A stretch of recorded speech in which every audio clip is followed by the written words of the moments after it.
Hello and welcome to a day in 15 minutes UPSC Prelims Daily Current Affairs by Ekam IAS. Today is 24th January 2020 and the topics for discussion are Democracy Index, Paris Convention for Protection of Industrial Property, Mutual Recognition of Seafarers Competency Certificates, National Data and Analytics Platform, Reskilling Revolution Initiative, and finally, Vyomitra. Coming to the first topic of the day, which is Democracy Index. Now, Democracy Index is actually in news because India has slipped 10 places in the 2019 Democracy Index global ranking. Coming and talking about this index is released annually by the Economist Intelligence Unit, that is EIU. This index is basically based on 5 different categories. These are electoral process and pluralism, the functioning of the government, political participation, political culture, and civil liberties. Now, based on their total score, the country is actually classified as 4 different categories. Now, these are full democracy, flawed democracy, hybrid regime, and finally, authoritarian regime. Now, in a full democracy, a country scores more than 8. In a flawed one, it scores between 6 to 8. In a hybrid regime, it scores between 4 and 6. And finally, in an authoritarian regime, it scores below 4. Coming and talking about the findings that this report has actually given us. This is the 12th edition of the Democracy Index, and it finds that the average global score has actually fallen, and it was 5.48 in 2018, and in 2019, it has become 5.44. Understand, this is the worst average global score since the Economist Intelligence Unit first produced the Democracy Index in 2006. For this year's, the top country in the Democracy Index is actually Norway, which is followed by Iceland and Sweden, basically the Scandinavian countries. However, the country at the bottom of the list is North Korea. Now, coming and talking about India's achievement in this list, see, in 2019, India has actually slipped 10 places and currently it is in the 51st position.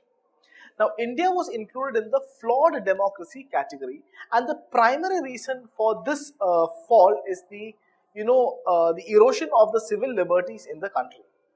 Now, India's overall score fell from 7.23 in 2018 to 6.90 in 2019. Now, coming to the next topic of the day, which is Paris Convention for Protection of Industrial Property. Now, this is in news because the state-owned Khadi Village Industries Corporation is basically eyeing international trademark for Khadi under the Paris Convention for Protection of Industrial Property, basically to prevent any product from miscatering of Khadi nationally or globally.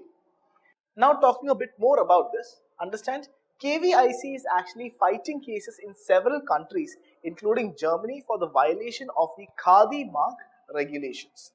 Now, the regulations issued is in 2013 by the Ministry of Micro, Small and Medium Enterprises, which empower KVIC to grant the Khadi mark registration and to take royalties from any producer using the Khadi mark.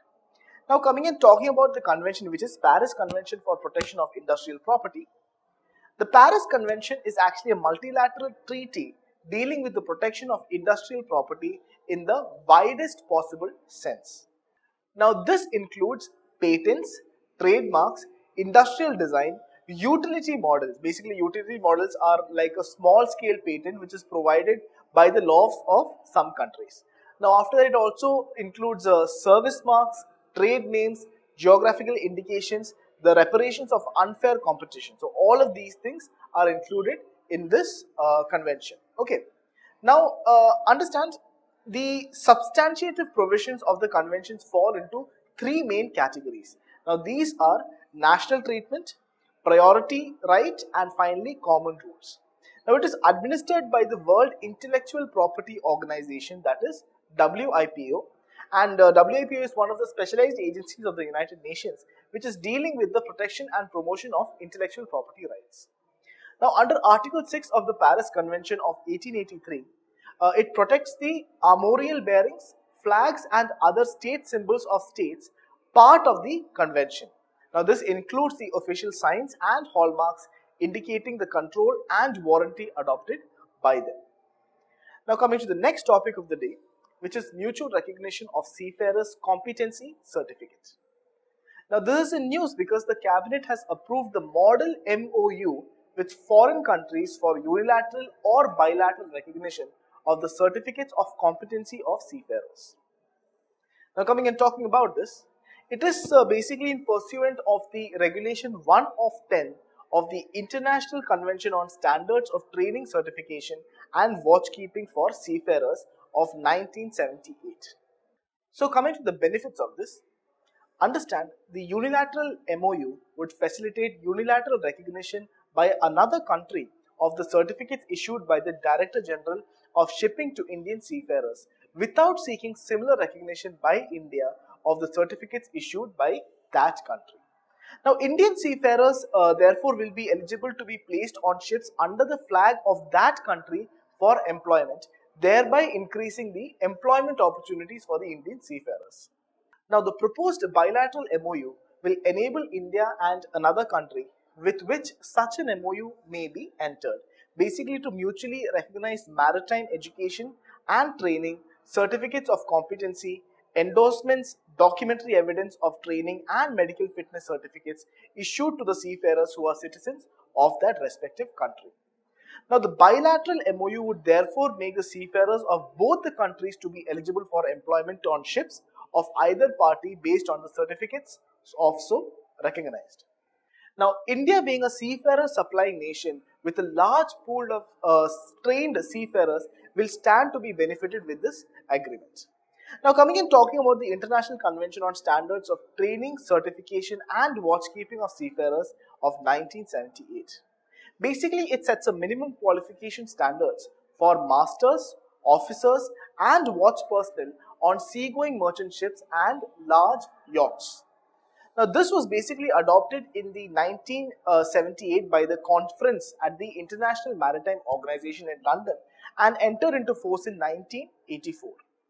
Now, the main purpose of the convention is basically to promote safety of life and property at sea and the protection of maritime environment by establishing a common agreement international standard of training, certification and watchkeeping for seafarers. Now, one especially important feature of this convention is that it applies to ships of non-party states when visiting ports of states which are parties to this convention. Now, coming to the next topic of the day, which is National Data and Analytics Platform.